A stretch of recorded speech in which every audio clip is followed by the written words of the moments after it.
Hello, everyone. My name is Adam, and welcome to the India Cloud Conference 2022. I am the founder of Startup Network Europe, so I'm based in Dublin right now. I'm in Ireland, and we're hosting this event with DHH International. DHH International invests in cloud computing champions across India, and we'll hear more about them later. Our plan for today, folks, is very, very simple. This is a 2-hour event with 22 speakers in those 2 hours. They include Indian startup and cloud ecosystem leaders, Indian scale-up founders and CXOs, not just in India, but also in the United States, and Indian VCs and angel investors, not just in India, but also across the world as well. So it's a very high quality set of speakers that we have here today. And first of all, let me talk about startups in India. I have done so much research for this event, and I can't believe how much potential India has. So according to Dealroom, India has 24,000 verified startups in their system. Of course, there are much more, but according to their data, Indian startups raised $6 billion American dollars in 2016, and just 5 years later, $45 billion in 2021. So India is growing and growing and growing, and it still has more to do. That is a growth of 9 times, by the way, in just 5 years. India now has over 100 unicorns. The 100th unicorn, I think, was this year. It was Open Financial Technologies, and 44 of these unicorns were produced just last year alone. The Indian government also supports startups in many ways via programs like Startup India and Invest India as well. And then the cloud in India. So there's a great article here, IT Priorities 2022 by techtargetingcomputerweekly.com. And they revealed that the spending on public cloud services in 2020 was $3.6 billion. And it's expected to be $9.5 billion in 2025.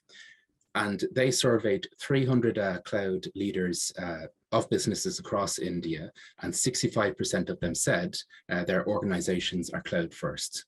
And in India, this doesn't just mean buying cloud technologies and using them, but also inventing technologies of their own.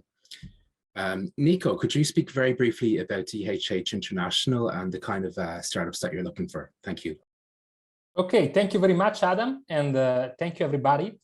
We created the DHH 7 years ago with the idea of basically building a federation of cloud computing providers in the emerging markets. We started from the emerging markets of Europe, and we basically acquired the leading cloud computing providers across all the southeastern part of Europe. Now we are looking to expand outside Europe, beyond Europe, and we believe that India is a market with a lot of potential because it's a very big market with a lot of very interesting tech players in the cloud computing field. And most interestingly, they are all, let's say, looking forward to build something international. And this is why we hosted this event with Adam, with the idea of entering in the relationship with the local players who are trying to make, let's say, the difference in this market with, let's say, the goal of building something bold internationally.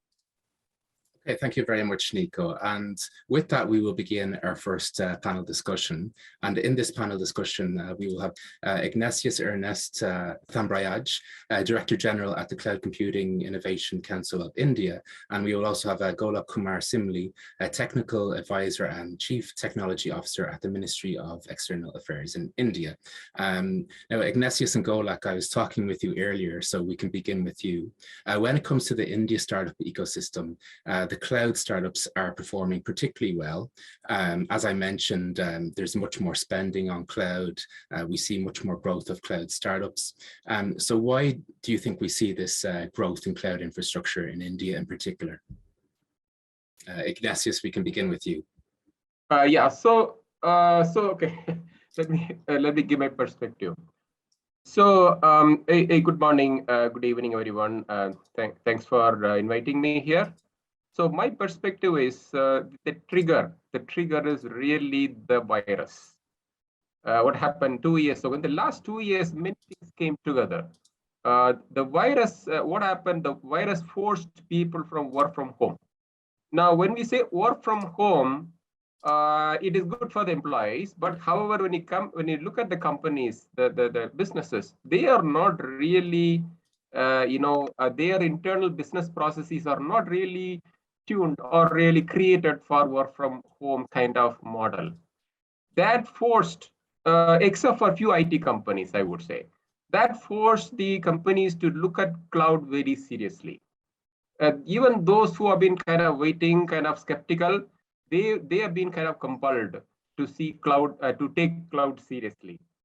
So in some sense, the lockdown happened in the last 2 years has made the cloud a more compelling value proposition. So that is number one. Number two is when you look at when we have that environment, look at where the services or cloud services can be deployed. Primarily China. Now, what happened with China, as you all know, there is the political risk has kind of gone up in the last couple of years. So long-term investments in China has kind of people are not very comfortable. So that is seen because if you look at if you look at that kind of triggered all the migration of work which has to happen on the cloud to Indian players.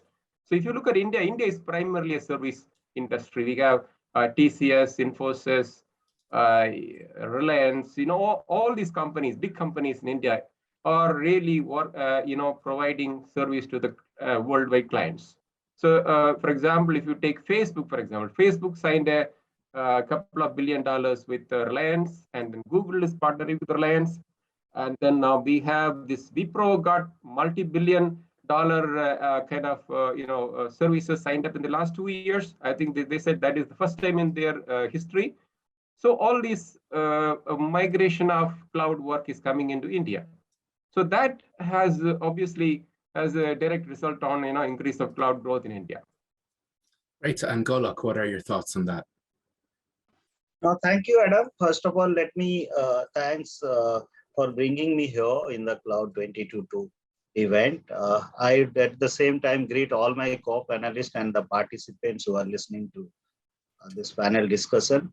Now, coming back to the topic, Adam, I see 3-4 major reasons. Why is that the spending, cloud spending in India, almost we saw around 3.5 billion of investment in the year 2020, and which is supposed to be more than 9 billion in around 2025.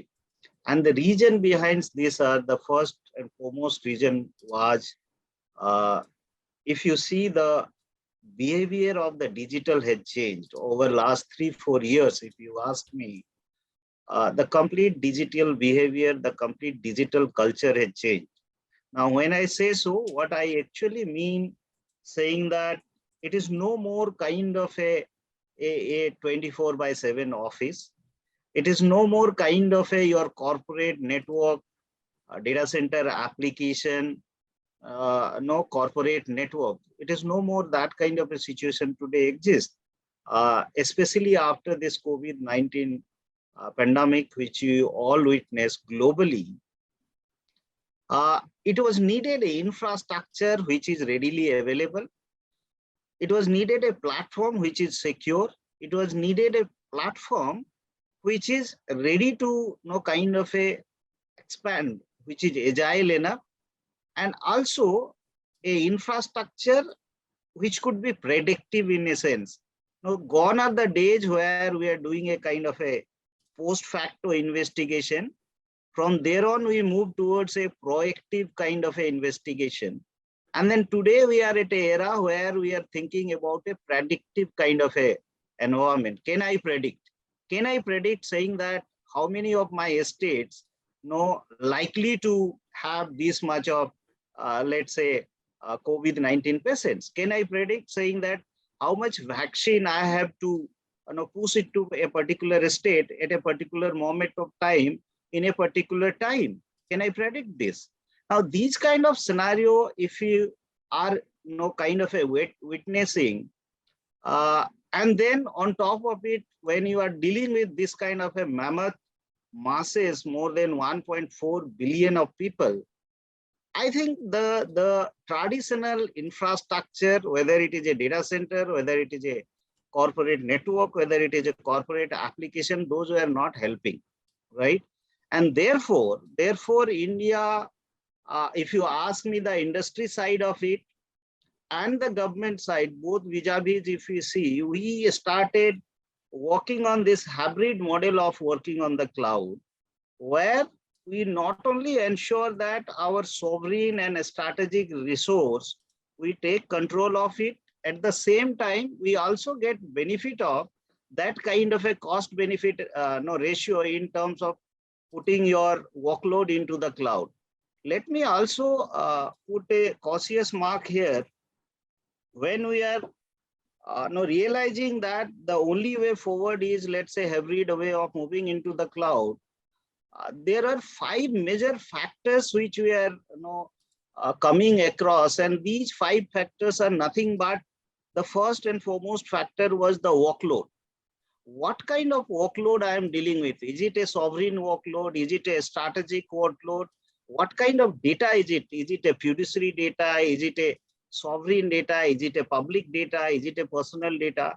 So the important point was, how do I make sure that the workload which I am trying to move towards a cloud, it is not only the cloud infrastructure is readily helping me to migrate my workload from an on-premises kind of an environment to a cloud environment, but also in terms of security, privacy, compliances, legal issues.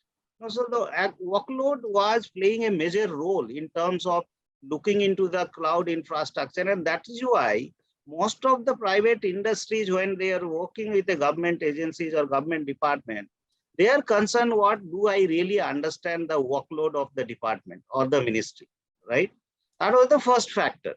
The second factor was that naturally the workforce. Now, once you migrated some of your workload, we are really trying to understand, saying that now since your workload has moved into the cloud, what kind of training, capacity building, change of digital kind of ethics, culture, and also kind of as I said, skilling and reskilling you needed to your existing workforce, which is available with you, right? So that was the another major factor which probably played a major kind of a role when we are kind of a looking into a cloud kind of a platform and infrastructure. The third factor was naturally the which I say the application, the workflow, right? That is the third W. I always say that if you take care of these 5 Ws when you are working on a cloud kind of a infrastructure or migrating your workload into the cloud, the application, what kind of application? Is it your cloud native application? Is it your enterprise application? Is it a kind of a vendor lock scenario kind of a application? And how are you migrating that application? And tomorrow, let's say you have migrated your application into the cloud. Are you going into a vendor lock kind of a scenario? So all these factors, while we are playing a kind of a, while they were playing a major factors in deciding into the migrating into the cloud kind of a platform and infrastructure, the other very two important factor was always playing a major role is, it is no more today we speak about data traveling all the way to compute. I mean, you have a big data center, on-premises data center where data, all the compute is happening. It is no more that scenario. It is now compute to data. How can you make services available near to the user? How can you make services available at a remotest part of a village? So the things were changing. It is no more for a data to compute, but it is compute to data. It is other way, right? And the other factor was, I always say 3S. How can I ensure my speed, scale, and security? And I personally believe when we even most of our embassies and consulate, when I was integrating with almost 190 embassies and consulate to deliver passport related services, I also, when I analyzed and I found that, okay, this is the hybrid way of moving into the cloud way is the best way to deal with such kind of a geographical coverage. So that's how I put it, Adam. Thank you. Thank you, Golok. And could I get your thoughts then on why you see India as growing in general? I mentioned 9 times growth in funding between just 5 years. Why do you see that? So, so if I can answer that, Adam. So, if you look at just recently, Government of India has announced that the data centers will be given a infrastructure status. That means that the companies, the industries which are on the cloud and data centers will be getting an easy loan with a lower interest rate on a long-term basis. So that's a great news for the industry, for cloud industry. But however, since this is a startup conference, I also have to mention that it is not so for the startups yet.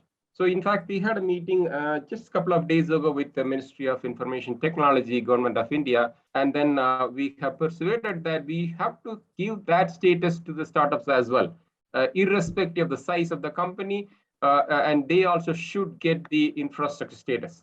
And they also have other restrictions. For example, government community cloud should come up with a certain number of racks and stuff like that. Even for cloud empanelment, it's cloud service empanelment into the MIT, which is Ministry of Information Technology.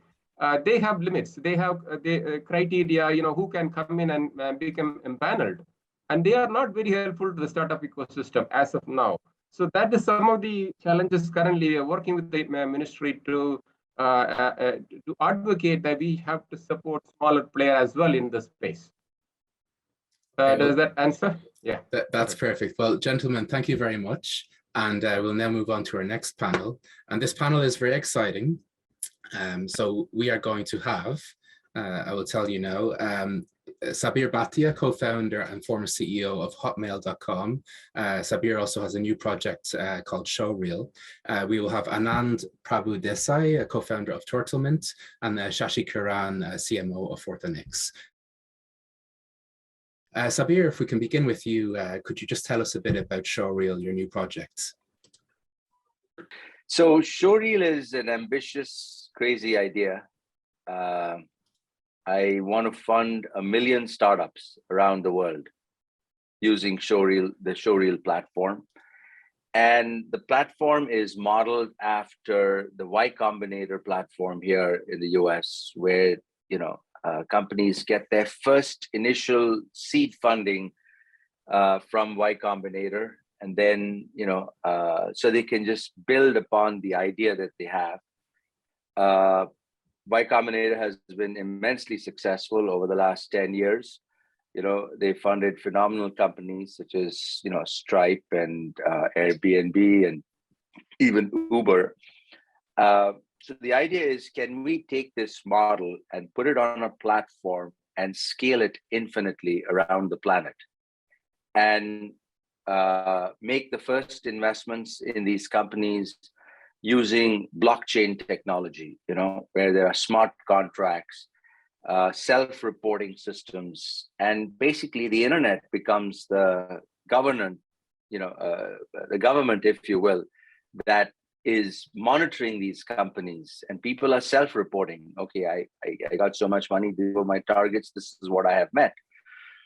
And I want to create an entrepreneurial ecosystem by creating like a token-based economy where anybody can participate in this ecosystem. And if they give us some data about themselves, say they download the Showreel app and do a little video interview describing who they are and answer a few questions, they get a token.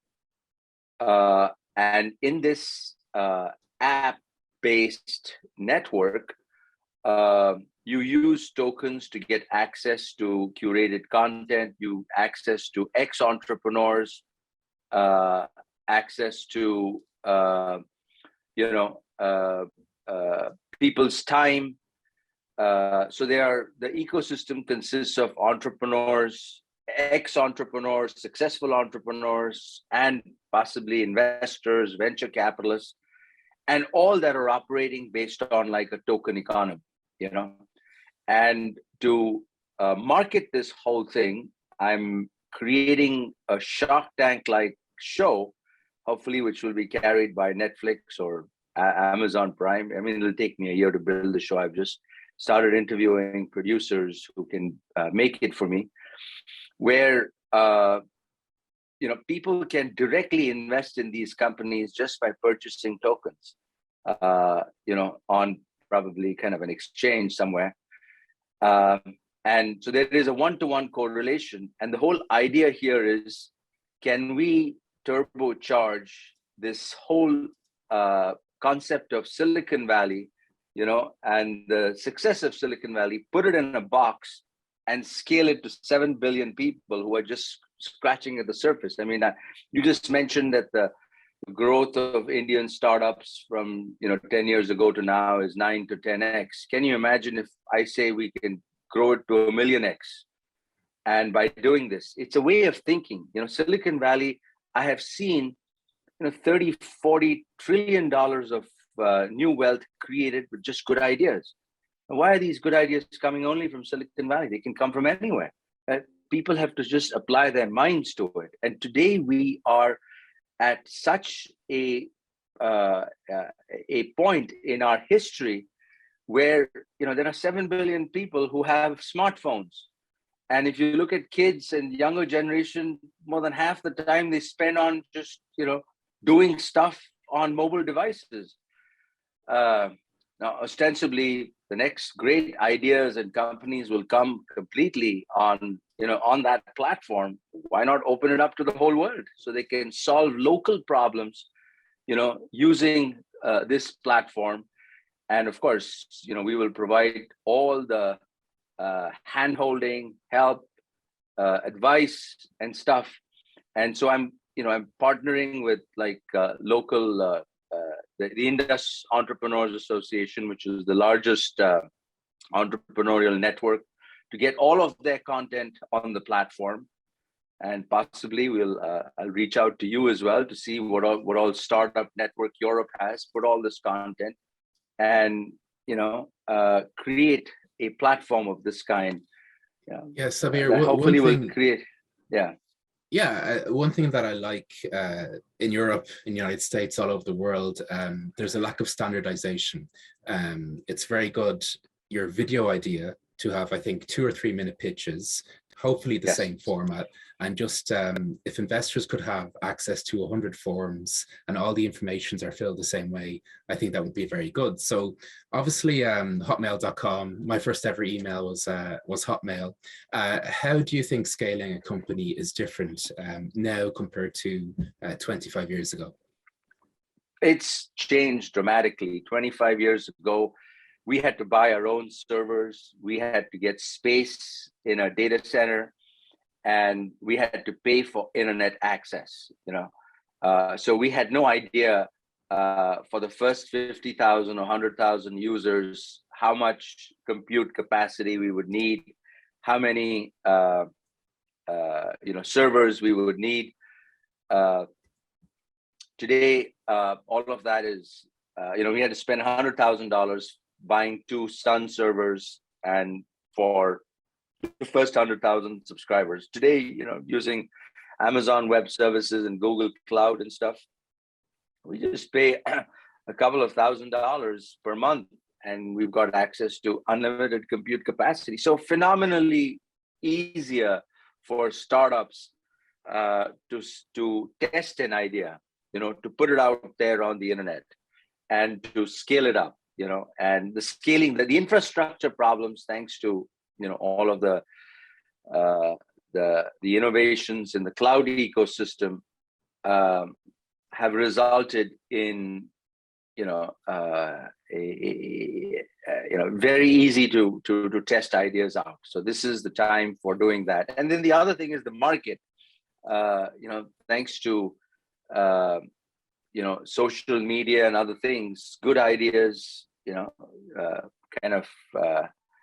proliferate very quickly as well. And you can test out an idea and see its response.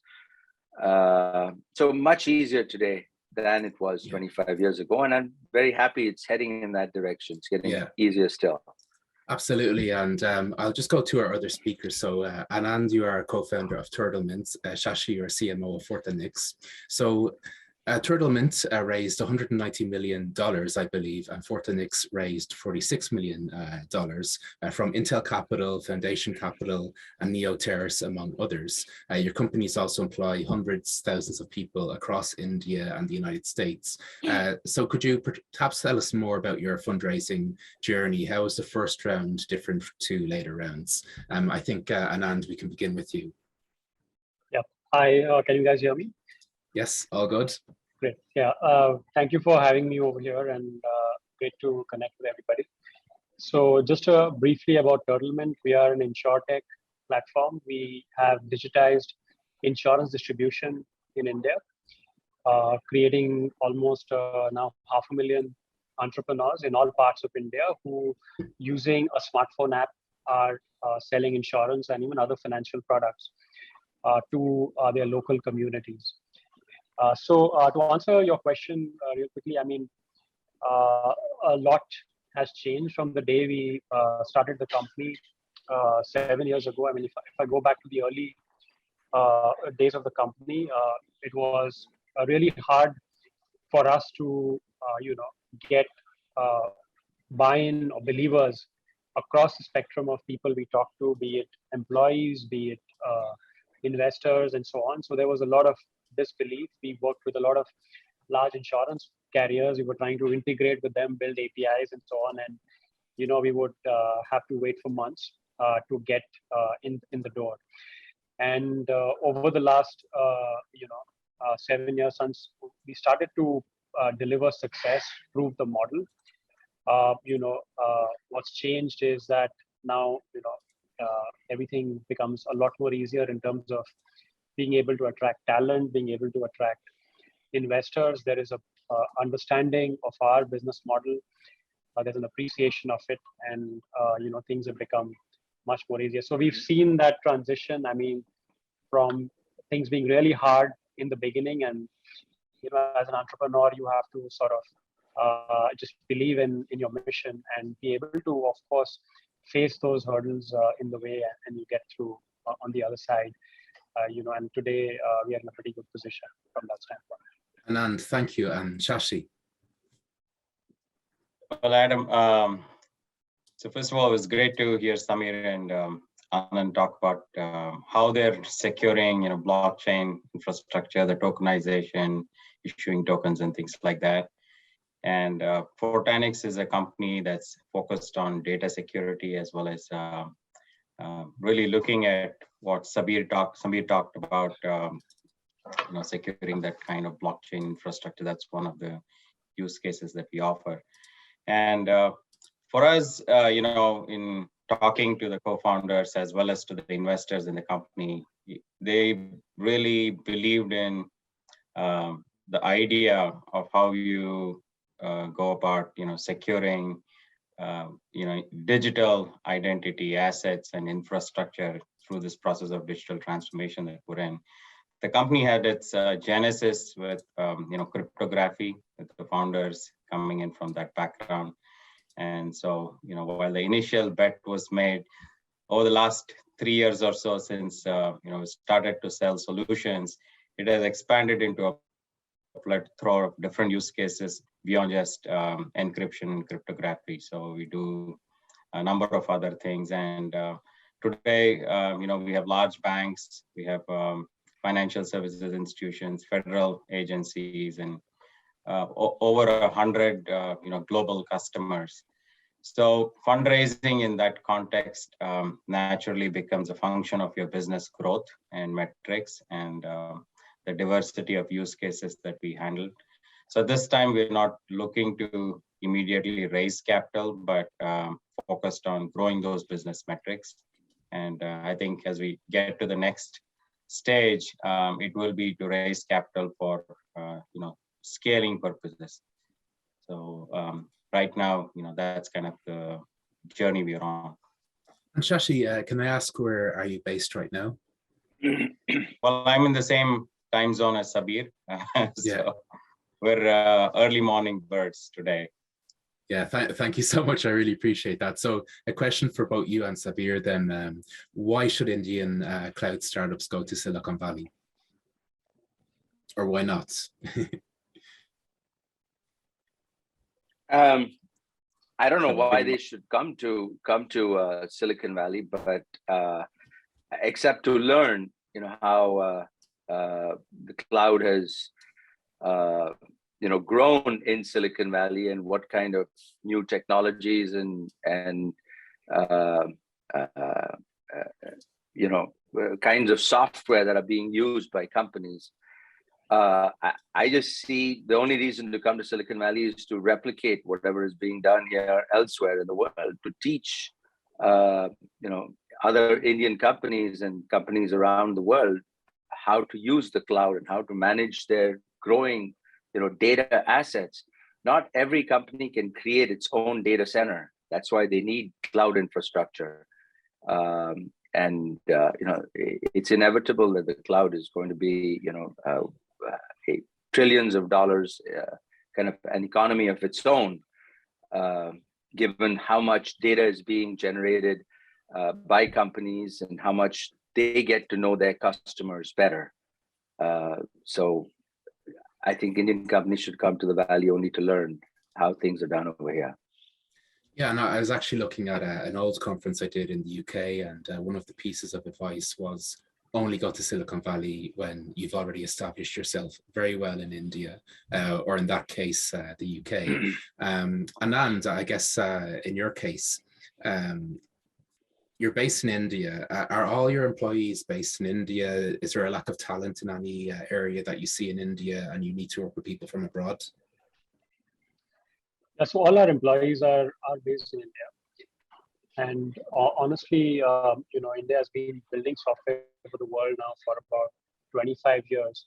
Started out by building, doing simple tasks, then building more complex systems for other companies. And today, India is creating IP in the software world, and even on the consumer side and on the SaaS side. There are some great companies building great products out of India. So I don't think talent is an issue anymore in India. I think the talent issue is more in terms of now the demand for talent has just grown. The amount of funding that has happened over the last few years, and the amount of activity that's happening, I think there is a bit of a demand-supply mismatch, and that's a bit of an issue. But also the fact that none of the universities actually are preparing people for these jobs. These jobs themselves are ahead of maybe what the university curriculum is. But in India, if you look at the young people, there's tremendous hunger to learn. There's ambition to grow. And so people get on the job, they learn what needs to be learned and are become productive, in a few months or a year or so. And so, the talent is available. I think there's a bit of a supply issue right now, and that's pushed the salaries up and so on, made it harder for startups to attract talent. But hopefully, that will also get sorted in a few months or so. Great. And Shashi, you're based in the Silicon Valley area. You obviously have people both in Silicon Valley and India. So where do you think Silicon Valley has its strengths and where does India have its strengths? Well, Adam, in some ways, cloud has democratized access to both talent as well as technology. And so you just need to work around the different time zones to, get your outcomes done. For us, we see the shift that's happening in terms of the mindset in the Indian talent, where predominantly you saw, and even today, a majority of the companies that you see being successful are in the B2C space. And as we go about sourcing talent for B2B, particularly top tier technology or even marketing talent, there is a bit of a mindset as well as a skill set shift that we need to have adjustments made for. Outside of that, I think we see there is a huge degree of parity, and particularly over the last 2 years, nobody functioned from the office. In fact, everybody dispersed to homes and cities across the country. And we were able to, bring together a very distributed workforce and have them march towards common goals. And I think that has given us a fresh lease of confidence in terms of how do we evolve this model. Today, Fortinex doesn't have an office yet. All our employees are 100% remote. And while we're discussing the back to office situation, talent, we're going to be tapping wherever we have access to it.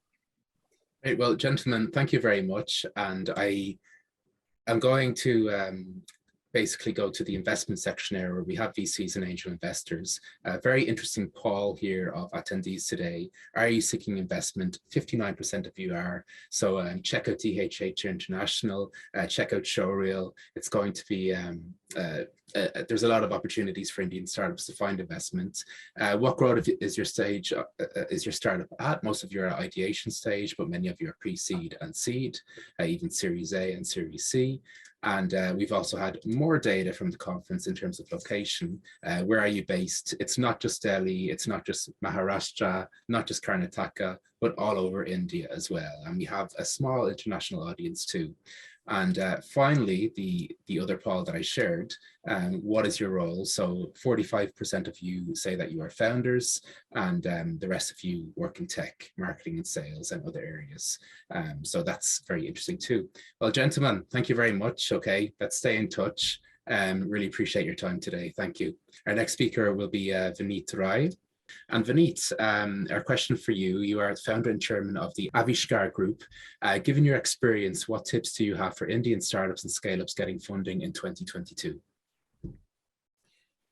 Well, 2022 probably is not the nicest year to talk about funding, but at the same time, I would say that there's been I mean, of course, everybody is reading about how many people who raised a lot amount of money are actually laying off people. I just want to tell those who are in the startup business that funds, especially funds like folks like us run, first they are long-term vehicles. So when I've raised money, I got money for 10 years. So just because a winter has emerged, it's not that we have run away from money or we don't have money at all. So let me actually assure everyone that all of us have money. So whether it is Sequoia or Axel or Avishkar or Chirate or Matrix, everybody has money, and that money is not going away anywhere.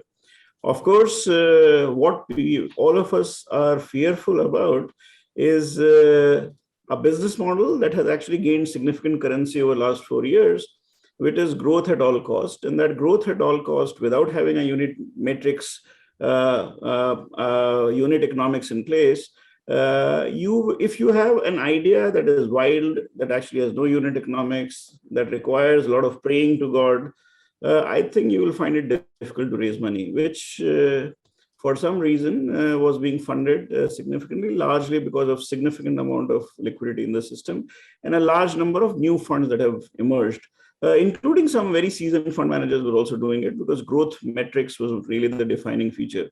So 10 minutes delivery, 2 minutes delivery, half a second delivery. And I think delivery before you can think, we're all coming through. I think some of these ideas will find challenge to raise capital. Having said that, if you are solving a real problem, if you have a reasonably good team, and you genuinely believe you can actually convince the investor, then money has not vanished. Money is still there. It is not as easily available. It is not available at a breakaway valuation that you were thinking, but the money is available. So I think that's really the most important thing that all investors should and all entrepreneurs should know. I think the second part of it is to all the entrepreneurs who are listening to me. I do not come from an idea, I'm not an investor who actually invests in most wacky ideas. I'm an investor who actually is trying to invest in businesses that can change the lives of the people while making money. So, and that actually means that we have been looking at people who are solving a real problem. A real problem can be solved using virtual world as well. And I think there is a significant amount of capital that is available for all those who actually can identify a real problem. So don't run around with a solution that is searching for a problem that may not necessarily get the funding. But if you have a real problem for which you have found a solution, most likely you'll be able to raise capital. So just keep these two things in mind. A, capital is available. B, if you have a real solution for a real problem, you would be able to raise capital come what may. I don't know, Adam, I think there was 3 minutes given to me, so I think I already consumed that, but I'll stop here. I've not talked about Scaleup, but you can come back to me if there's time. It's okay, Vineet. I think we could talk for hours with you, so I really appreciate it. And our next speaker will be Anita George, and you are a sustainable angel investor.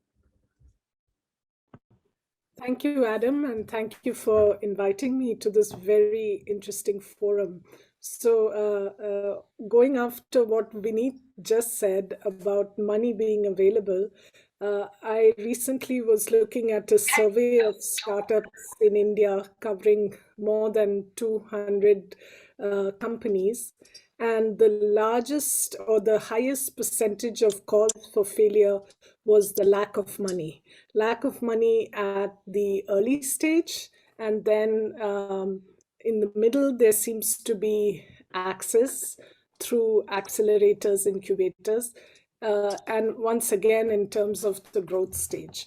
So I think while there is a lot of money sloshing around, for startups, having a more sort of organized way of accessing funds is critical, especially at the early stage, and I would say then again at the later growth stage. So Sabeer, it's very interesting to hear your platform, and I truly hope that access to capital for startups really grow, because there are a lot of good ideas. And what Vineet said is right, that now as investors, people are looking more carefully at unit economics. I would be amiss to say, as an investor who is looking to invest in sustainable investments, that has become another lens which startups have to be able to comply with, is to demonstrate that whatever they are doing, whether it's a product or a service or cloud, that they have assess the impact they have on environment, the planet, and people. And that's becoming, I hope, more and more mainstreamed. And that could be both ask from startups that in the early stage may be difficult to comply with, but it's also an opportunity where startups can distinguish themselves from the rest of the crowd by being able to show that whatever they are doing is being approached in a sustainable manner. Here again, I think education, access to information is very important, and that's one of the things that we are trying to do through our fund, is not just provide capital, but also advisory services to startups to understand what it means to be sustainable. Okay. So I'll stop. Perfect timing. Thank you so much. And next up, we will have Saket, angel investor, founder and CEO of Onivation. Our question for you: how can India cloud startups construct a strategic cap table and bring the correct set of angels and funds that will add value? Yeah, that's a great question. Hi guys, so I invest largely in deep tech SaaS companies in Israel and help them scale in India. I'm just going to share some learnings that I've had on the strategic cap table front. So when I started investing about 2 years ago, there was this term called friends and family round, where a founder starts and he takes money from family members and friends. And then I realized that equity is at uncapped cost. So basically, you're diluting equity in the very early stages of company to folks who do not add value beyond giving the money, which may be valuable but not as much. So when I look at most of the successful companies, a lot of successful companies, one thing common they've had is having very strategic investors, but also very strategic angels. So if you're a SaaS company or a deep tech startup, one of the key things that you need is people who understand that business and can add value. So imagine you're building a cybersecurity company can you construct a cap table of angels where, assuming you're a $1 billion company 5 years later, you need advice on how to go from a $10 million to $100 million revenue. So you need GTM experts. You need people who understand the US market very well. So can you get a few CROs of large SaaS companies on your cap table? Can you get some data science experts from very large companies to come and invest? Or can you get folks who are, very strong in legal, finance, building channel partnerships? So strategic angels play a very strong role because they are domain experts on specific topics. And if you're able to bring, experts across 10 topics that are very crucial for your business growth, and I think that's a very strong success mantra. Beyond angels, it's very important to also get strategic investors. So if you're a cloud startup sitting in India, I would say there aren't many VCs who understand cloud and SaaS in the real sense, except a few. So do you want to go out and talk to a few US VCs who become your lead investors, and have some VCs in India also join the round? So these are few aspects I would like to share from a strategic perspective. Okay, thank you. And our next speaker is Arshad Chowdhury, a managing partner at Betatron Venture Group. So getting fundraising from outside India, how is it different to getting investors in India? And perhaps you can begin by telling us where in the world you are. Yeah, okay. Thank you so much for having me here. Our fund Betatron is based in Hong Kong, and we invest across Asia, excluding mainland China. So we focus on markets like India, but also Pakistan, Bangladesh, Philippines, Vietnam. We're investing into early stage B2B companies, and we're writing checks between $500K to $2 million. So over the past 5 years, we've invested in 47 companies, and many of which are in India. But since April of 2020, that process has really changed in a way that I think a lot of entrepreneurs would do well to appreciate and understand. So India's policy on restricting investments from land bordering countries like China or like Bangladesh has actually pretty wide implications. So many investors like us have Chinese passport holders or residents of places like Hong Kong as LPs in our funds.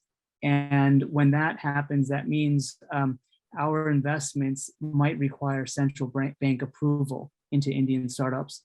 And our investments are often stopped by the startup's bank. So what that means is we now have a very strong bias in favor of companies that are operating in India, but who have the capability and interest of re-domiciling to, say, Singapore or Delaware. So that's one issue that I think has come up. It's harder to do this. It's harder to re-domicile and novate all of your investors at a later stage. So it's something to think about at the early stage, especially if you want to expand and rely on money from Singapore or places like Hong Kong. Second, we're really sensitive to pricey A rounds, especially nowadays. I think we're seeing some A rounds being and bridge rounds to the A being lowered mid-raise. And not because those businesses are slowing or anything really has happened with the founders, but rather because we're concerned about overpriced companies being able to raise in subsequent rounds. So that's something else we're thinking, we're very sensitive to. But then some tactical suggestions for entrepreneurs who are looking to raise internationally. One, I would say always present in USD and create your financial models in USD, right? Because I think a lot of us, we're investing across many geographies. So trying to do the math on crore and lakh, midway through, not everybody in our team is comfortable doing that very quickly. So it just slows things down. Second, a lot of the companies we look at from India have many investors on the cap table. And if that's the case, if you have more than like 20 investors on your cap table in like an early round, we'll have a plan to simplify managing those investors. You want to aggregate those investors, maybe have like one entity that represents, maybe a batch of them. And then finally, for anyone who's fundraising, I think storytelling is critical. So being able to tell your story succinctly, and by having, like fewer slides in meetings and being comfortable getting away from the slides and just talking about the business, well, I think those are incredibly important. So those probably hold true everywhere, but I think especially important when you're talking to international investors. Arshad, thank you very much. And we've just been joined by Mahesh Murthy, Managing Partner of C Fund, serial entrepreneur. So Mahesh, our question for you is, what advice do you have for Indian cloud startups looking for funding? Thanks, Adam. Hi, panel. Hello, all of you dialed in. Very specifically, I mean, we're a bit of an odd job out here. We're a very narrow niche investing vehicle. We're focused on space technology, and that's the only place we're investing. Very specifically, I think what we're seeing is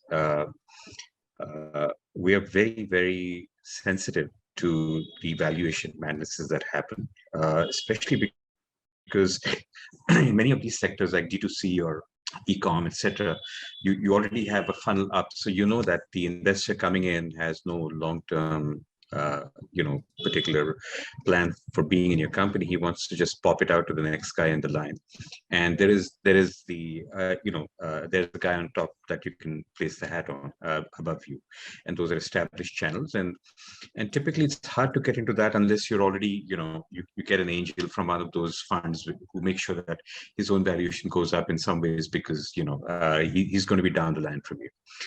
We're actually in one of the sectors where that doesn't really happen, because we really don't have the entire funnel built up to the top. It's like the early days of investing 15-20 years ago, where you actually perish the thought and shudder. You had to actually earn your way up.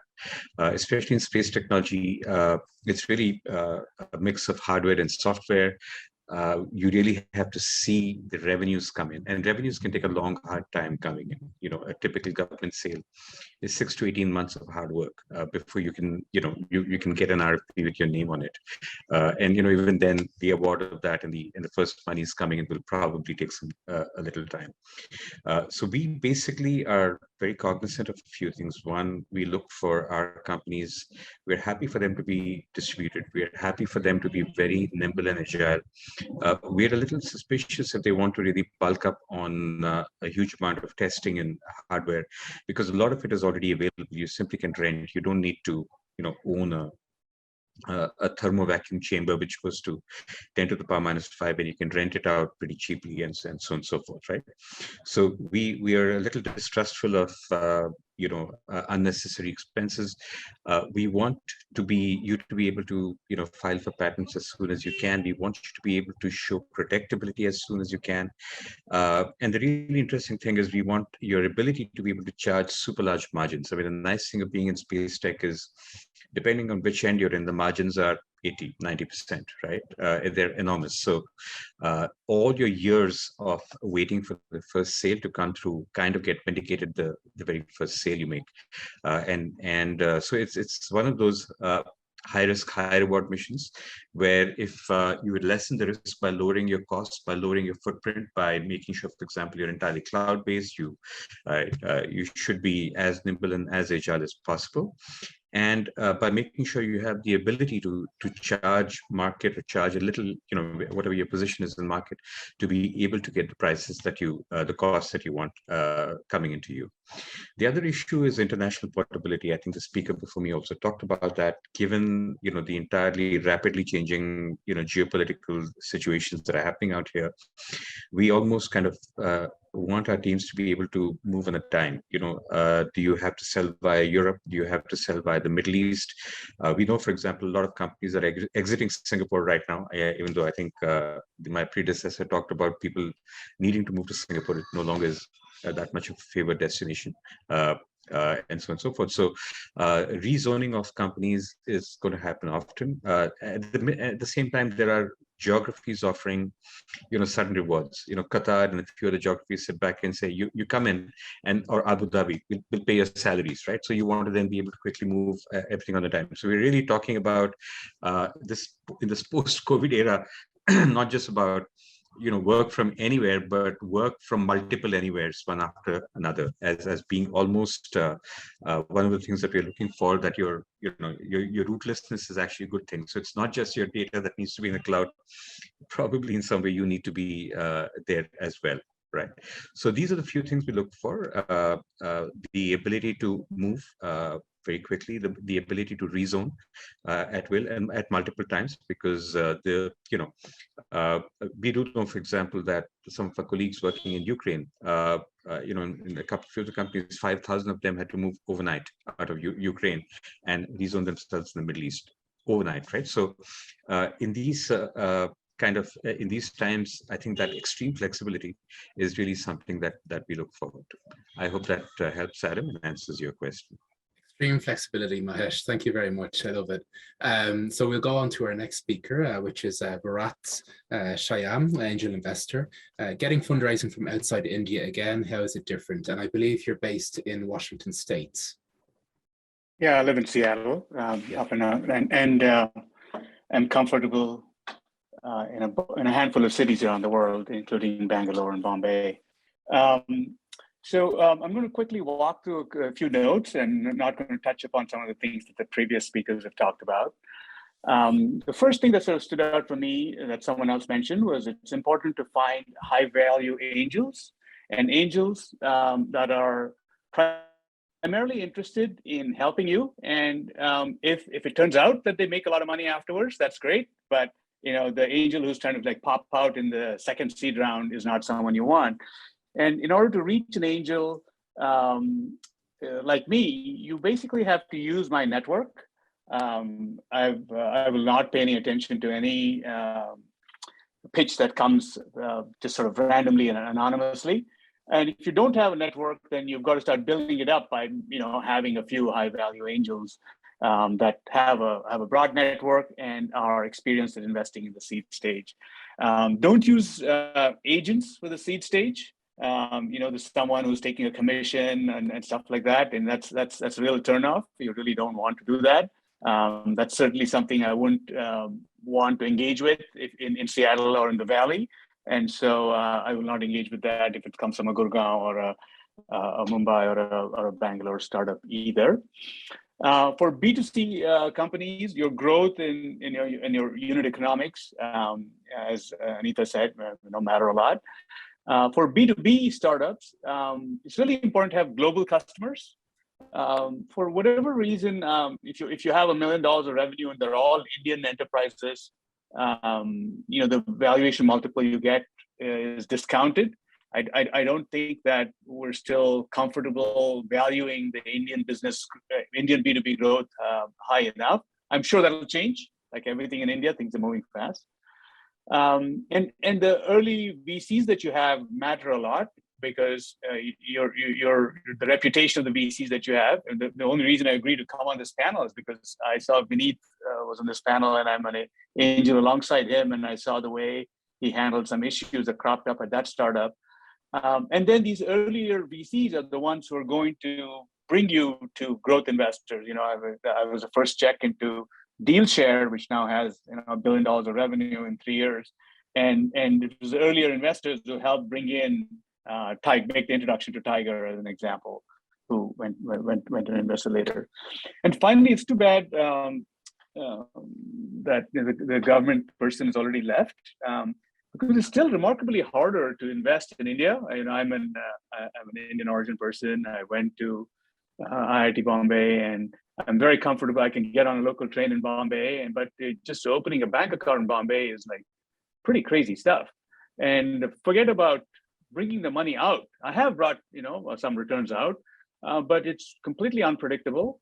So people who are investing out of the US, even Indian origin people, would prefer to invest in a Delaware company or a Singapore or Cayman company. And of course, if you're in the early seed stages, it's kind of crazy to be doing all that, but be cognizant of that before you get into the growth rounds to see if you can flip it over into a Singapore company. I'm going to stop here, and I think I've used up my 3 minutes. Thanks, Adam.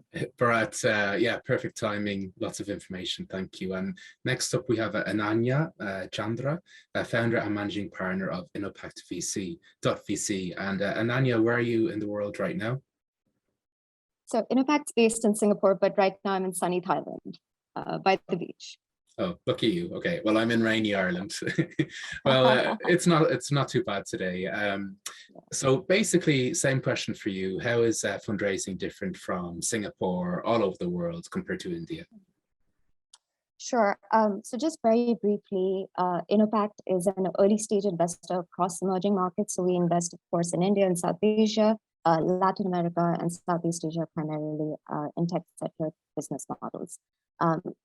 For Indian startups in particular, I think Saket had made this point, and I completely agree with this point, that there's so much knowledge on how cloud businesses and certain other businesses are being done abroad. So if you get foreign investors and foreign money, particularly those investors that have knowledge and earlier investing experience, it's always good to vet all investors, and particularly investors that are coming in with previous experience of having funded other similar business models in other geographies. I think that can be particularly useful. I think Sabeer had mentioned that, one of the only reasons why a company should look at Silicon Valley is just a lot of these business models have already been done. There's so much accelerated learning you can have, mistakes you can avoid, funding stories and pitching styles that, pitching stories that you can change and modify just based on that experience.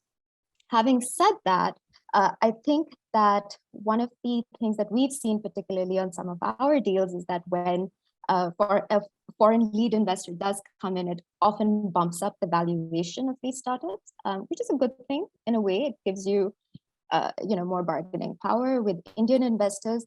But they're high valuations. It's a double-edged sword. If you're having high growth, high traction, everything, it's high valuations work great. But of course, in this current market, we've seen that down rounds have become a reality, and often investors coming from other geographies, particularly the Valley, are just used to doing 16 million rounds at pre-seed. I funded a similar startup in India where people were saying, "Oh, 10 million post is a lot," and I was like, "No, same business model. Valuations can get a little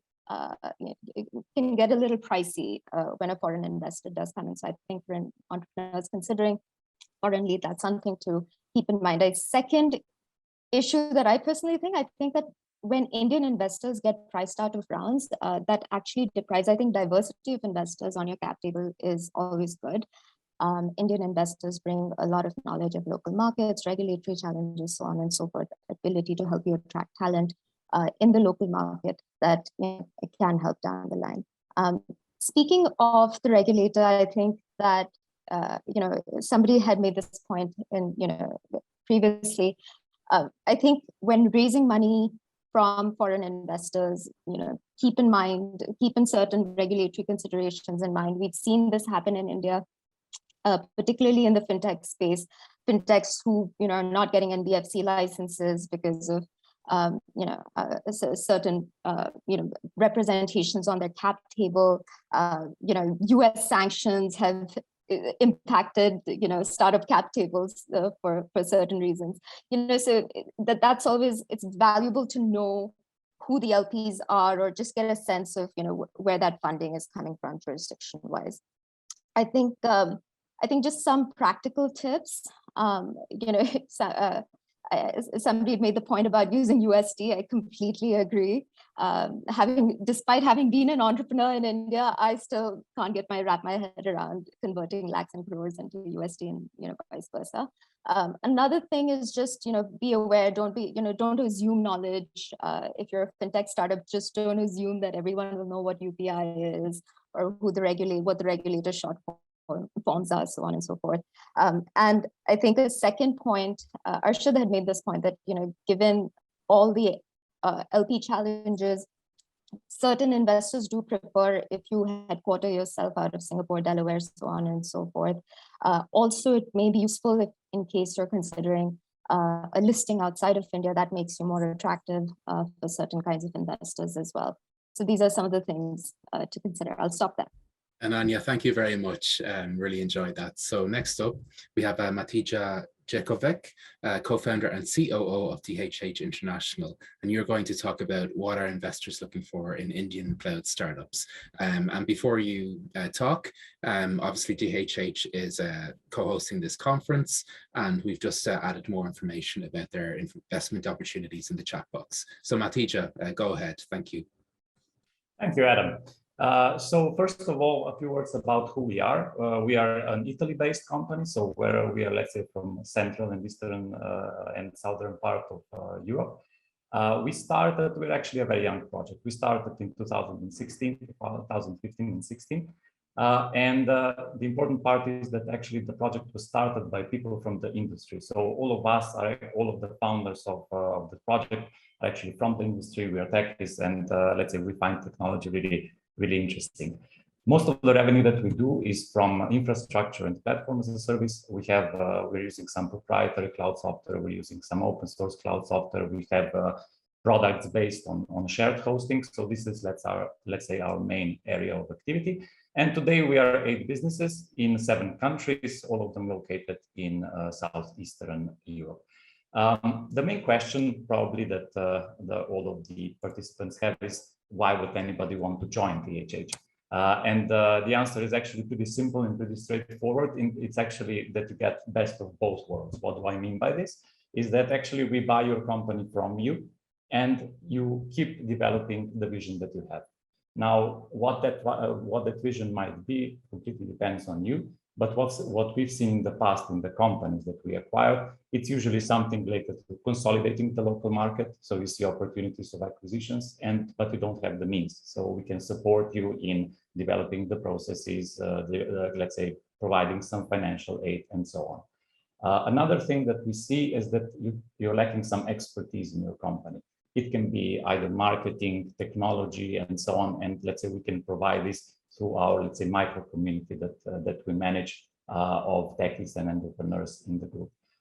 For example, right now we're starting a very interesting project of a tech exchange program, where we are allowing people from one company in the group to actually move physically to another company and still work for the original company, just, let's say, so that we have some exchange of ideas, some exchange of best practices, and so on. Another topic that might be an interest of you is actually, let's say, controlling your company, because maybe you're leaking some money, you don't know where, you have problem coming up with business plans, you have problem finding executives and so on. And we can also support you, and we already supported our companies in the group with this. Or in the end, you may be in a position where you see that you are not, let's say, not growing on the market, and you need to reposition yourself. And we've also done some projects for the companies in the group to reposition them in a different area and, let's say, make them a bit more profitable and, again, fast growing. Who are we looking for? As I said, we are a project where we are actually looking for partners, not so much sellers. So we are looking for someone that has a vision, that wants to develop further, but also wants to monetize, let's say, part of the company. So if you're simply looking for someone to sell, to buy the company, we're not the right partner, because, let's say, our main value proposition is that we can support you further with your growth. We are focusing on infrastructure as a service providers, platform as a service, and software as a service providers. So we're looking for subscription businesses that generate cash. This is, let's say, something interesting for us. And again, we can, let's say, support you on developing further. And last of all, just a few words on what we offer and, let's say, how do we structure the deals. As I said, we are looking for more, let's say, in the area of scale-ups and, let's say, mature companies. Let's say the main idea here is that we buy the majority of your company. And then we have a very clear and transparent formula to buy the rest. We have a certain period of 3 to 5 years for an earnout.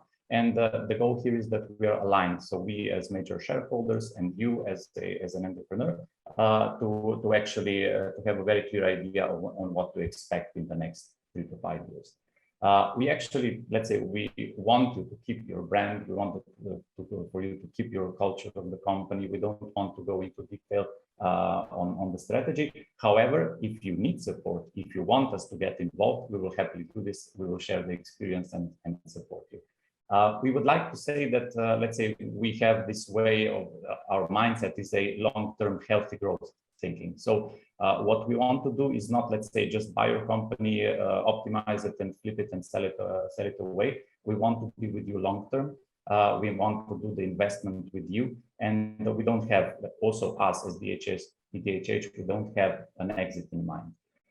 So let's say we provide industry expertise. And I think that the most important thing that we have is that we actually, as I said, we build this micro community, a thriving micro community of entrepreneurs, of tech people, of managers that we, let's say, support and work with. They are managers and the tech people in our companies. And when you join it, you get, let's say, a lot of, let's say, best practices, ideas, and also, let's say, projects and plans to collaborate with them on some things that you might develop.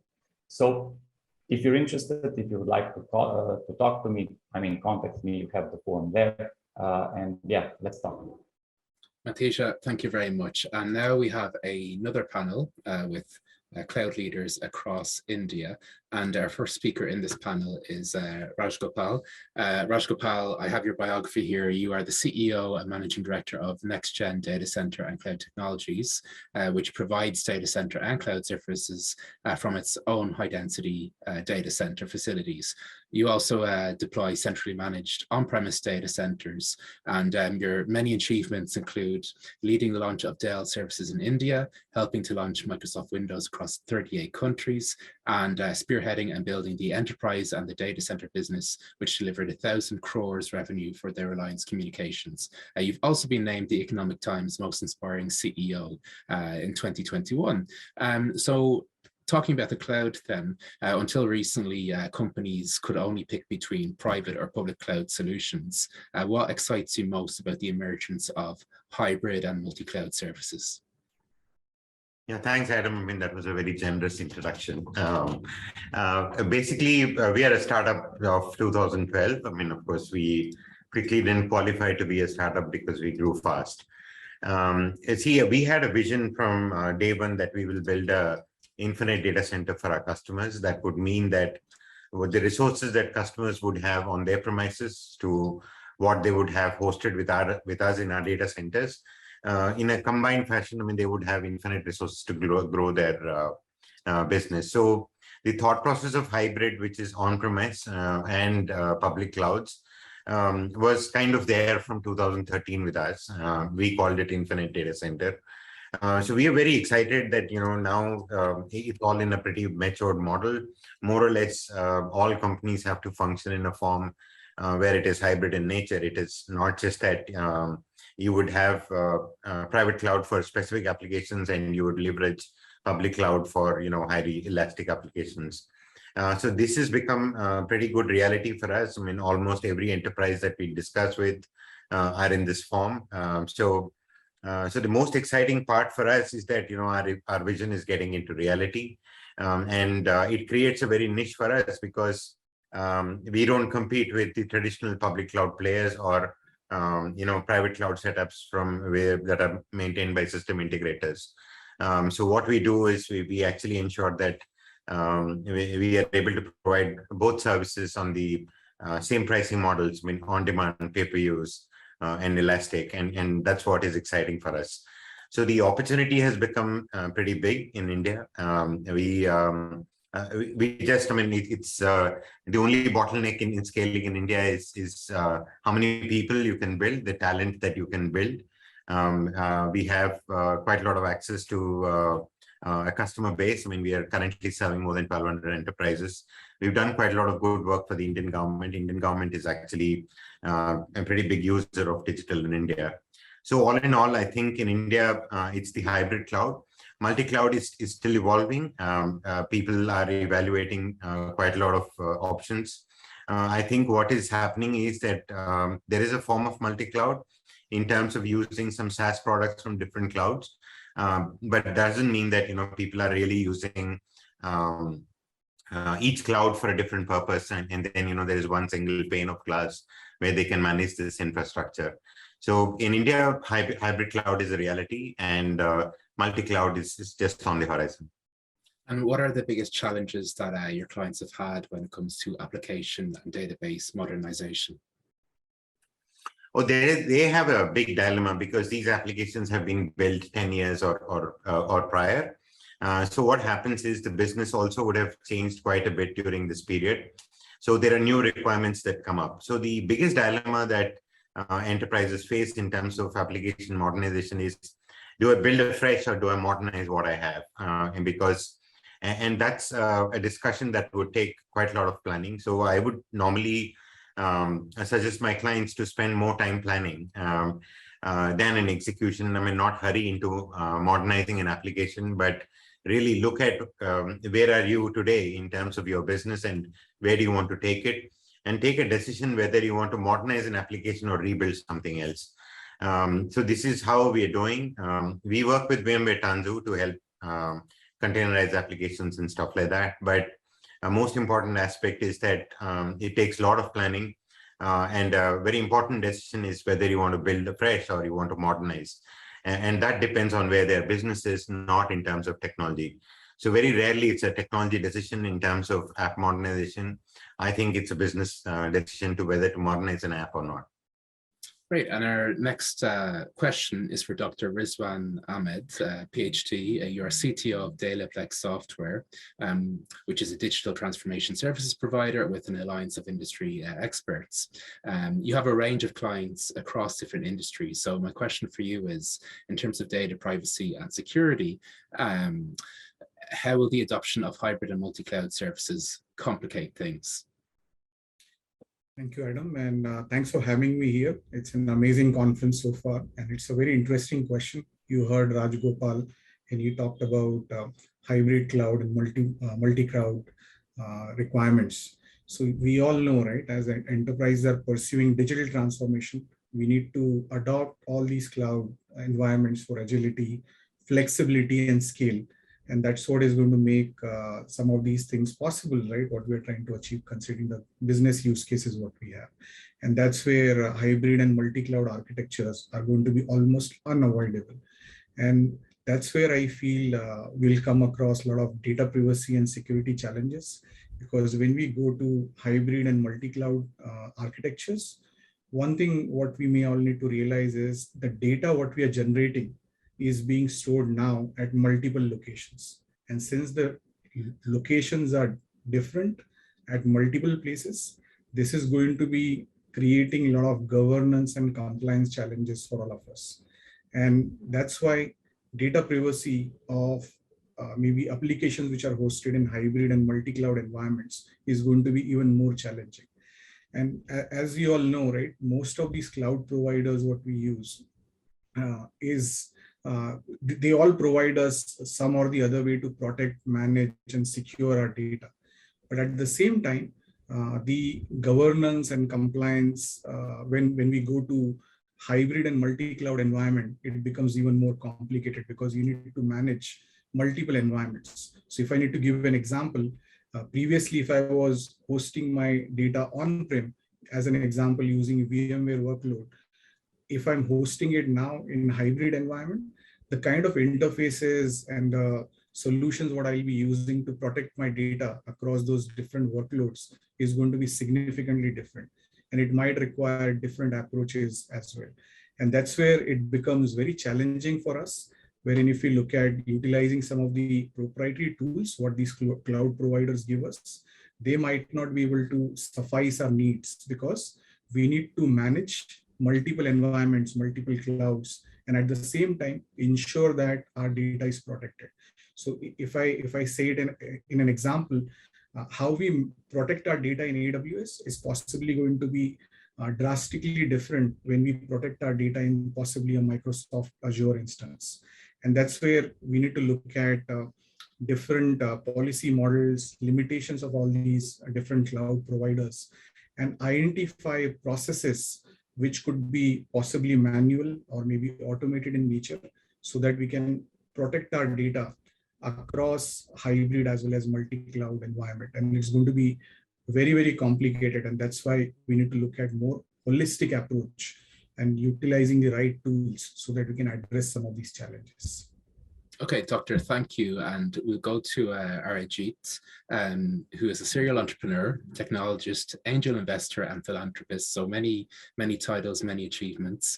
Now, you've actually, you are the founder and CEO of Virtual Info.com, one of India's first game development and deep tech solution companies.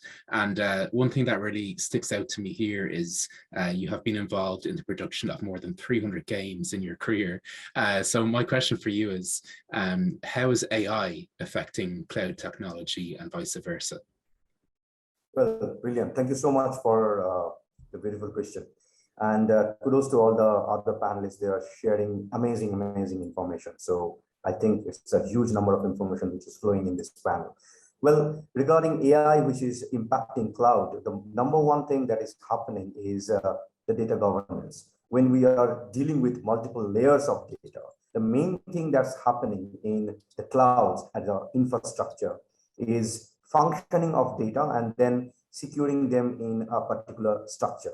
So there are startups which are coming up with many amazing solutions, and I can go on with those kind of solutions probably. So there are impactful AI implementations wherein the data will be managed and it is being defined in a disruptive technology. Now, how these things are happening? For an example, you need a specific data on color. So the AI can nowadays, within a fraction of a millisecond, can detect, understand, and bring out such kind of data from centralized server systems. And the impact that's happening in the hybrid model in today's time is probably way beyond which we have been thinking in for last, I think, 2 to 2.5 years back. I can talk more on mainly on the gaming perspective. As you know that there is a huge load whenever you host a game online. So multiple number of people, they usually log in and then they interact with them, they communicate with them, chat happens. Along with that, there are layers of 3D wherein you play the game and probably interact with some other players in a MMORPG mode. In those modes, detecting and understand a particular user and then understanding their real-time, real-life location and the kind of transaction that they are doing is a layer implementation which is happening on AI.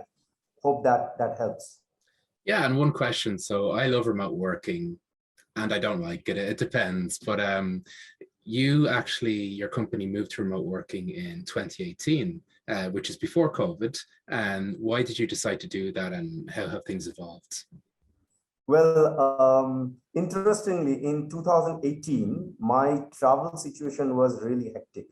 And I was watching my very close group of people who are my team. They have been traveling with me as well. And we started recruiting many people from different parts of Asia, various different parts of Europe.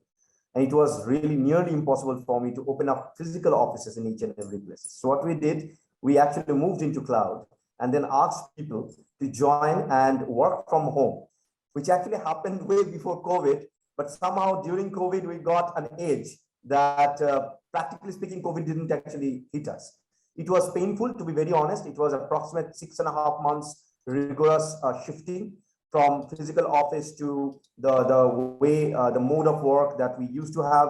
Like in India, there is I can open up. Like in India, we have a tendency of working from 9 a.m. to max 6 p.m. But when you went to cloud, your office goes complete 24/7 approximately. So the admin team, they are working from somewhere. The technical team is working from somewhere. So communicating with all of them, it was not that easy, but it was amazing, to be very honest.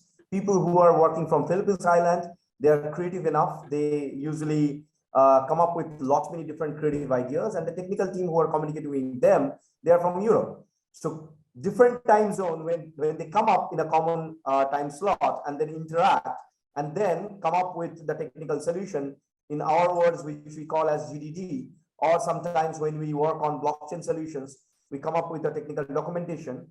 It was a little bit of challenging in initial days, I must admit.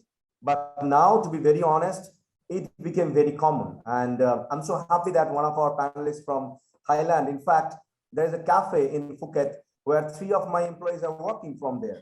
Because it is on cloud, they're happily enjoying their family time and they're working. So that's probably the disruption that happened during this COVID time. Brilliant. Yeah, I was in Sicily this time last year. I gotta go back.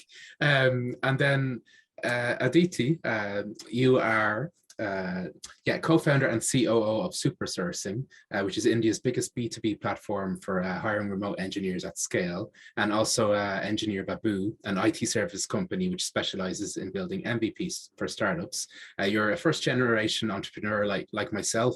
Not like myself, you're from a very small town of Madhya Pradesh, and you've won many awards.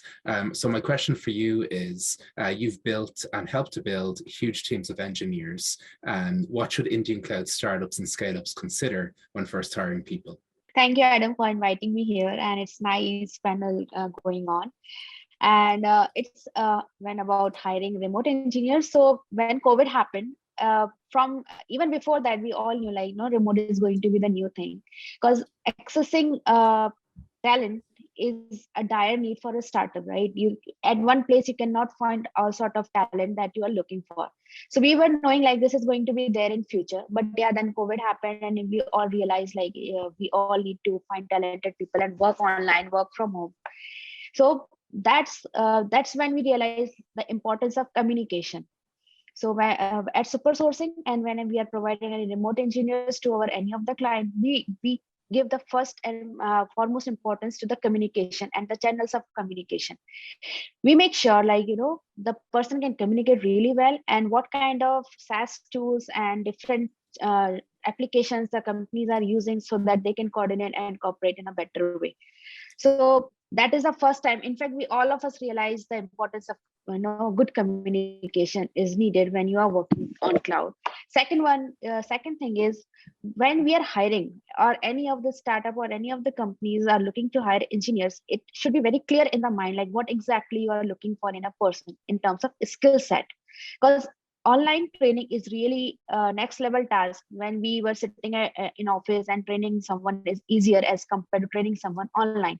So we have to have very good clarity about what kind of skill set we are looking for, and what kind of person responsibility the person is going to handle.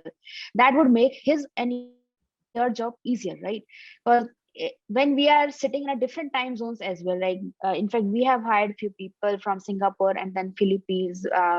After that COVID, we realized communicating with a different time zone is a difficult thing to manage, but still we were having different sort of tools and communication channels and documented things, so that made us easier. So that is the second thing, we should have clarity about what exactly we are looking for in a person to perform a certain task and job. Third comes the proper training and the documented training module. When someone joins in a company, we know this is going to be a different environment, different set of processes for that person. So it becomes very easier for that person to go through an entire documented process, which is lacking in the startup system, because we founders are very random in ways. We don't prefer to document anything at first. We are so energetic about ideas and so energetic about launching our product next feature, but we forgot to document things. So that is the hardest thing when it comes to founders, to document something. But it is the need of the time now. When you are hiring remote engineers and you are hiring remote team members, it is very needed so that the person can be well versed with the process and policies and the culture of the company.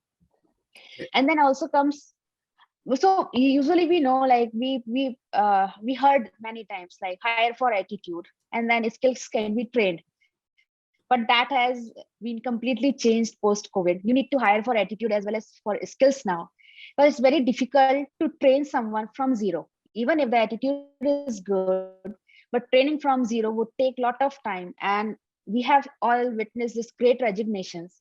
We ultimately become a shorter training institute. So rather than hiring for only attitude and training for skills, I would prefer hire for skills and attitude as well, so that skills can also be enhanced rather than just completely be trained. So we also give certain sort of documents to the startups and our clients so that they can prepare what exactly they are looking for, and we can match them so that their hiring process would be easier, as well as they end up hiring the right sort of engineers. And we also prefer if they can share what kind of communication channel they are using, so that we can ask the engineers if they are very well versed with those communication channel, and we match both the requirement from the both sides. So that made the job easier on both the sides. Okay, Aditi, thank you. And our next speaker is Abhishek. You work in a very interesting area. I used to work in it, the university admissions, which is a very big industry, but it's very backward in many ways. And I think what you're trying to do is you have a VC-backed tech startup that helps educational institutes increase their admissions through the use of technology. So it's a very needed thing, I believe. And the name of your company is Extra Edge, of which you are a co-founder. So could you please tell us, a big concern for tech companies is the rising costs of the cloud infrastructure. What do you do? How can companies optimize their costs? Sure. Thank you, Adam. Are you able to hear me? Yeah, all good. Yeah, it was awesome listening to all of you, and thank you for having me. So we are a B2B SaaS startup, a vertical startup, working to optimize conversions and cost of acquisition for the industry at large. So not only university, Adam, we work with a tech company, offline, study abroad. Anybody who's selling a course actually is a customer. Because everybody wants to have a optimized conversion fund. At the same time, they want to also have really high return on ad spend. And what happened, and I'll come to your question with a quick background. So pandemic was like a real accelerant moment for education as an industry. So there were two areas where we saw a lot of technology getting adopted, which had a second order effect on cloud adoption too. And first, what we call the future of work. Future learning, where you see that learning outcomes becomes very important, right? From Khan, Byju's, and Upgrad, and companies like that are solving for it. The second is basically often overlooked, what we call future of work for education, where how education brands are currently working the processes to become better, and acquisition is at the start of it, because that's the breadwinner that there onward, and we help. And if you think about adoption of cloud, especially in my industry, which is education, there's always a lot of regulatory compliances around it, because you're dealing with student data that might have a lot of questions there. You're dealing with a lot of, what I call it on-prem solutions, which they're used to. So even at a big university in US or India, generally have these legacy commodity ERPs who sit on-prem, data is there. So allowing people to move to cloud has been kind of a challenge, but pandemic probably has made it more easier for them. So in terms of optimization, the cost on cloud for them, what we educate them is on two things, Adam, and what these things are what we call time to value and time to market. If I am implementing an internal solution where there is a small saving in cost, it's on-prem, the time to value and time to market, it will take probably 5 to 6 months to even implement it. And the ROI that I will see will manifest probably in a couple of quarters, as compared to a cloud implementation, which might be expensive to start with, but it might get kind of commissioned in the next couple of weeks. And you might see it moving in the next probably 3 to 4 weeks or a month. I think the question being how much, the question is how quicker, because everybody is in that competitive space of getting and acquiring that particular customer or that particular student. I think the question has shifted more from the cost part, and it is more on the side of how quickly can you deliver, how quickly can I see the ROI on the table, and which a cloud by default enables at scale, right? So that's where I am seeing moving from the cost to return on investment, what we call time to value and time market. And we are helping consolidate their tech stack. So, and think about it that a university uses a CRM, but they also use a Mixel or the like MailChimp. So they are using multiple tools. Some are on-prem, some are cloud. We end up bringing one to a single platform where it inadvertently optimizes that cloud spend, but at the same time changes the narrative from how quicker, how faster I can see value or business value out of it. So I think that's the change of question I'm seeing post-pandemic across oldest, education brands who are very conventional. Also remember the fact that I'm working with education, so they're supposed to be educated about these things, but it's probably the opposite end of it. We probably need more, and it's a responsibility of service providers like us to educate them and bring them on. One last thing I'll definitely add is that, which is like something which is often overlooked.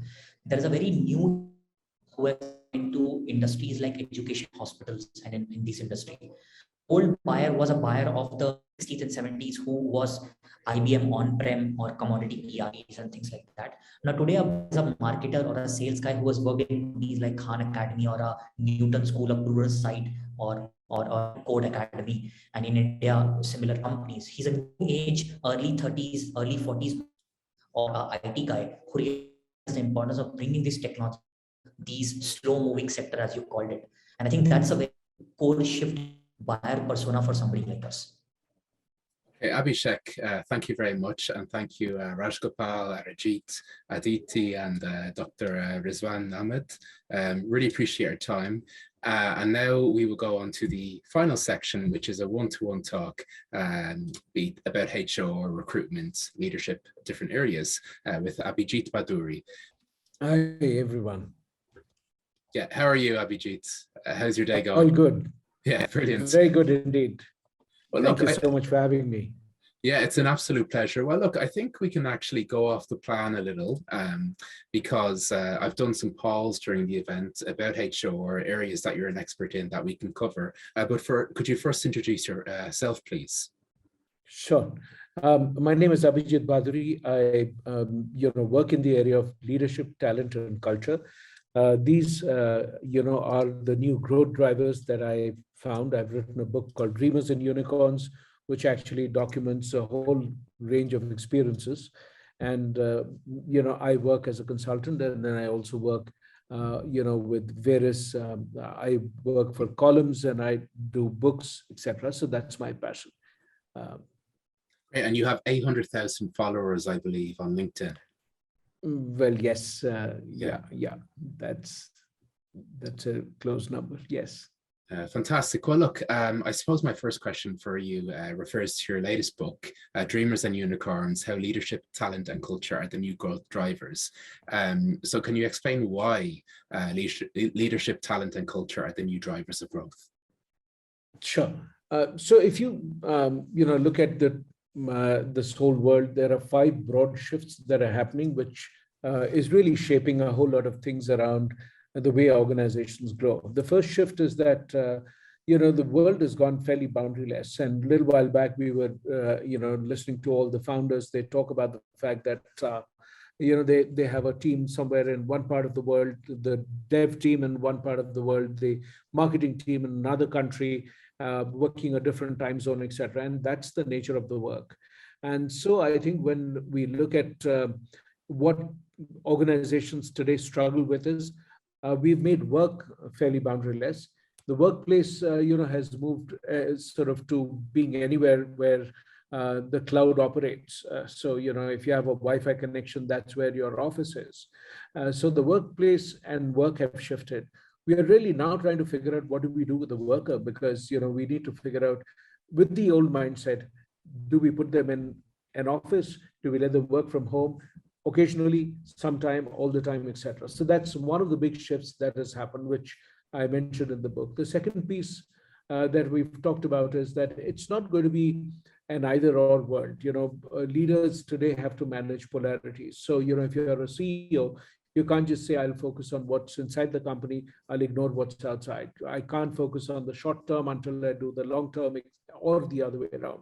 You look at full-time employees, you have to look at part-time employees, gig workers, freelancers, etc. All of that, all of this is your talent pool.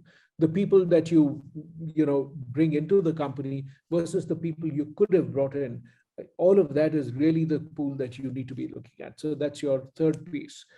The fourth is really about the fact that leaders have to learn to understand emotions, and that's one of the biggest shifts in leadership behavior, because we've always thought that work is all about data, logic, and there's no place for emotion.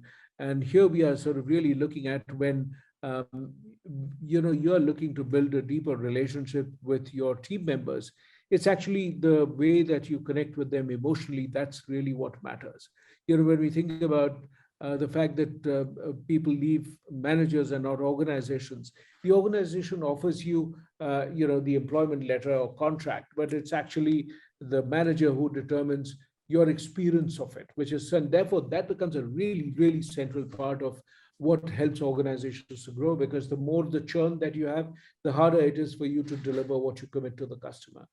And of course, the final one is that, we very often hear organizations and leaders talk about the new normal.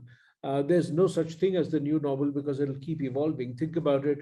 At one point of time, we said, this COVID thing or whatever this new virus is, this is really going to, lock us indoors for about a month. Some people said, no, it's going to be 6 weeks at least.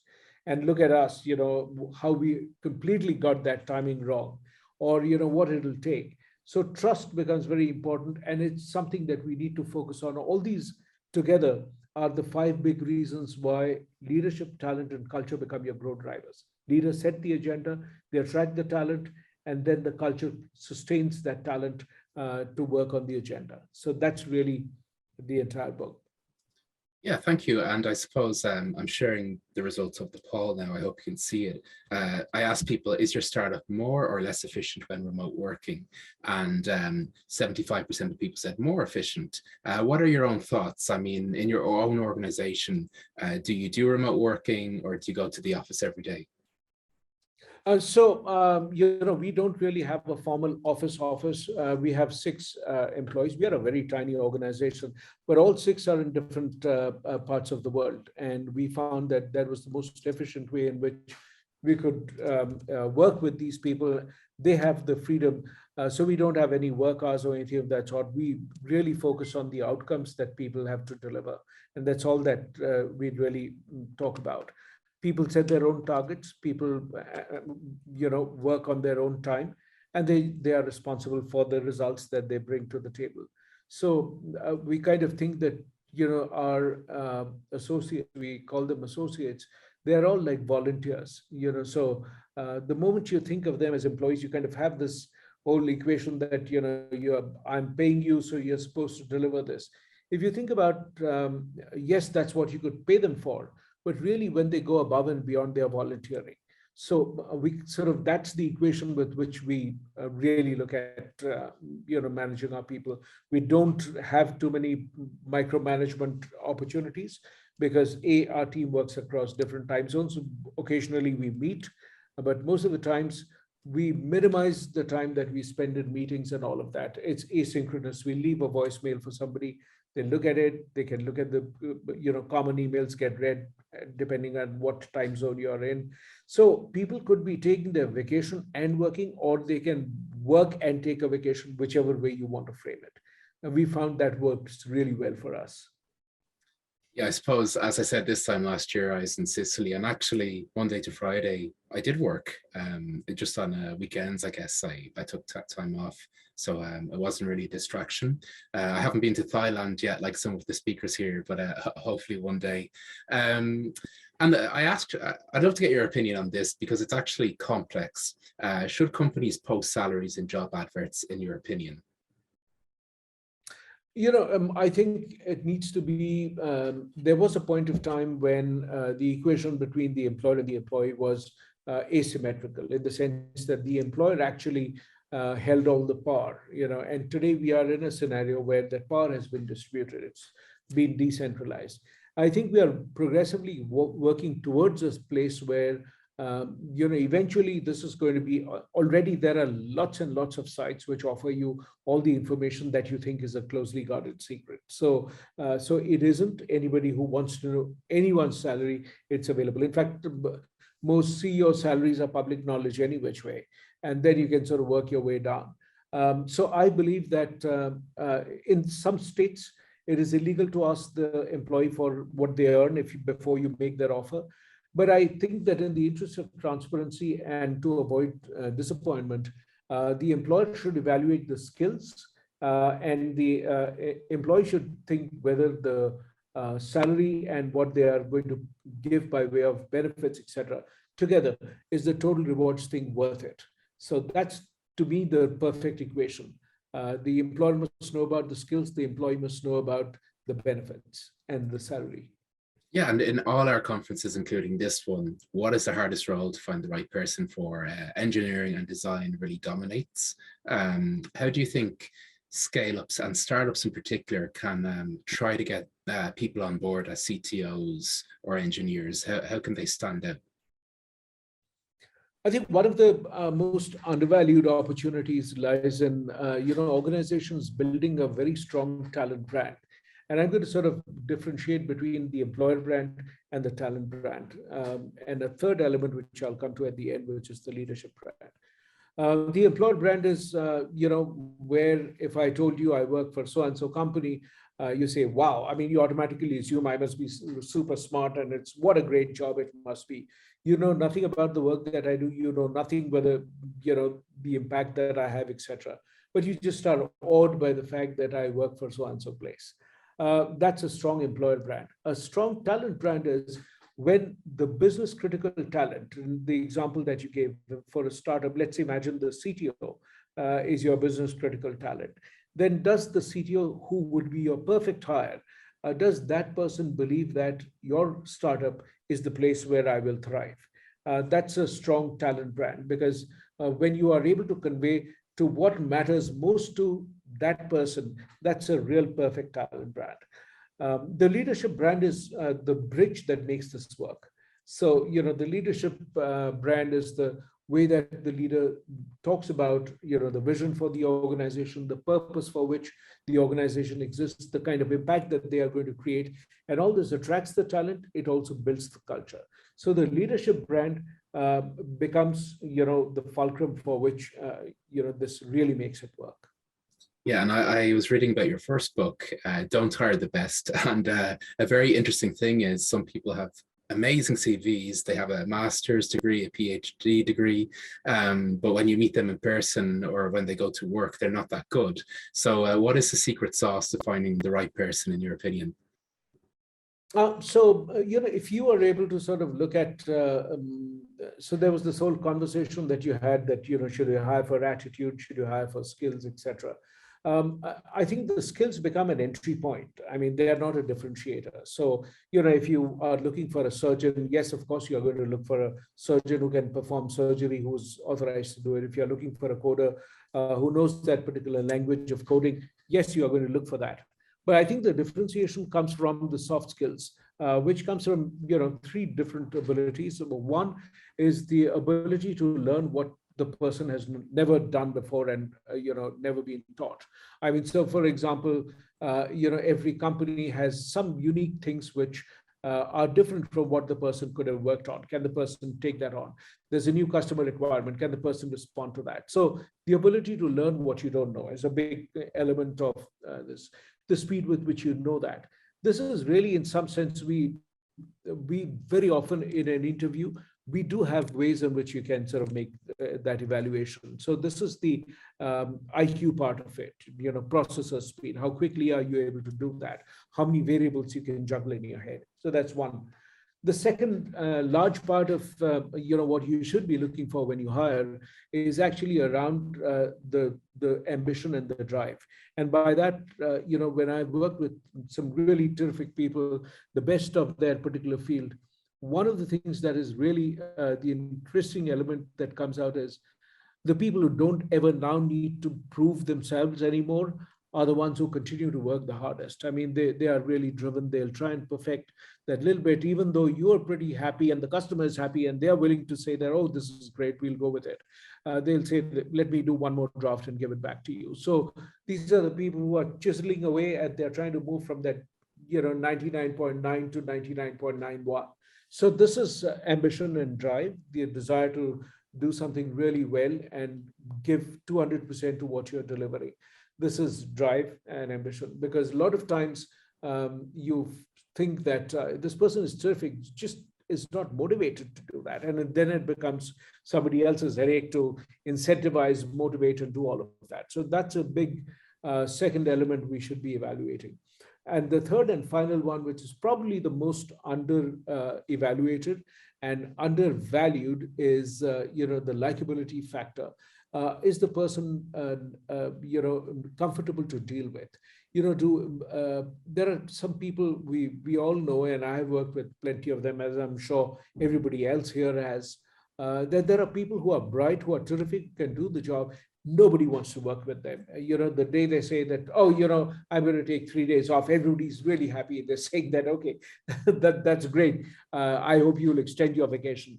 So actually, when you think about all this with likability, that is one of the things which makes all the difference, because you have one terrible person in the team, the rest of the people will go, and I've seen that happen with so many startups. They get a terrific person in whichever team, everybody else walks out. So, and this person that you got in with all that hope is useless because there's nobody else to do the work. So doing these three things is what I think, improves your possibility.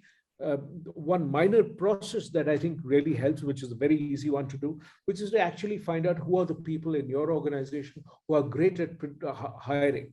One of the places where I worked, we actually did a study and found that there were top 10 people. We did a study for them over 5 years. Everyone that they had interviewed turned out to be terrific performers. They were always rated as exceeds expectations, or they were the high potential people.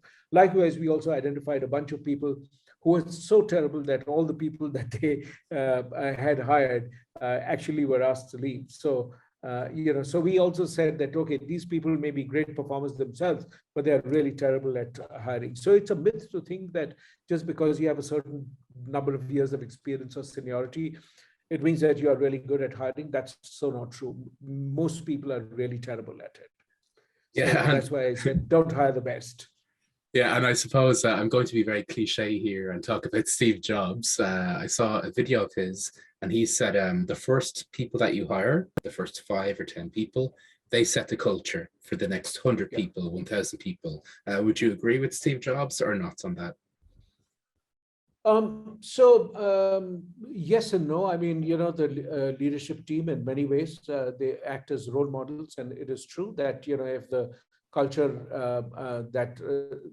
Apple is a very different company today as compared to, when Steve Jobs was running it, there was a certain kind of behavior which was tolerated, and once, let's say, if the leader yells at people, humiliates them, and etc., all of that, which Steve Jobs, I've never met him, I've only read about that and books and all of that. When people do that, I mean, that's something that, people were sort of really, that sets a certain kind of a tone, because it gives permission to everybody else to do the same. And it sort of it's the benchmark for a really toxic culture.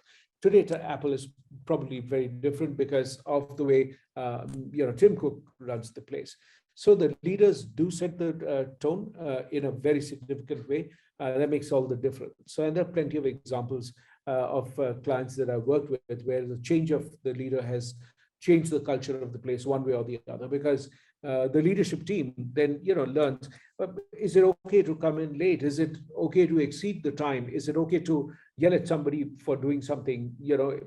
All these are little behavioral markers that people pick up pretty quickly, and it can make the entire workplace toxic or terrific. It's a very thin line, and the leaders definitely make that happen.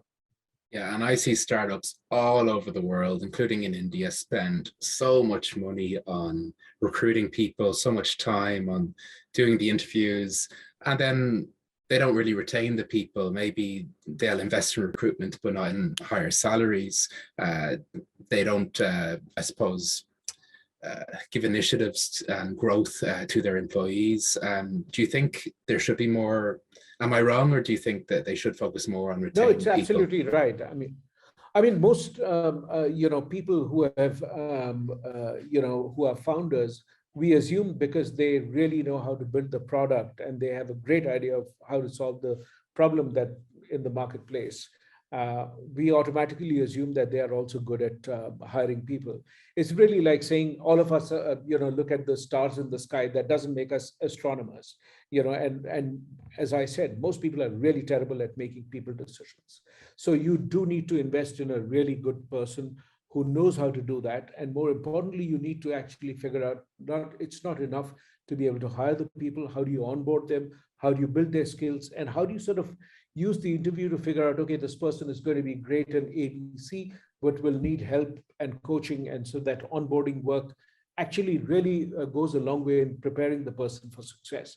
So I think talent really is a very, very specialized area. And there's tons of research. I mean, it's a tragedy that most of the people don't spend any time understanding how talent works. And the belief is if you pay them more, you'll get great talent, which is so not true. And we know that doesn't work. I mean, if somebody paid you more but abused you every single day, you're not going to sort of stay there.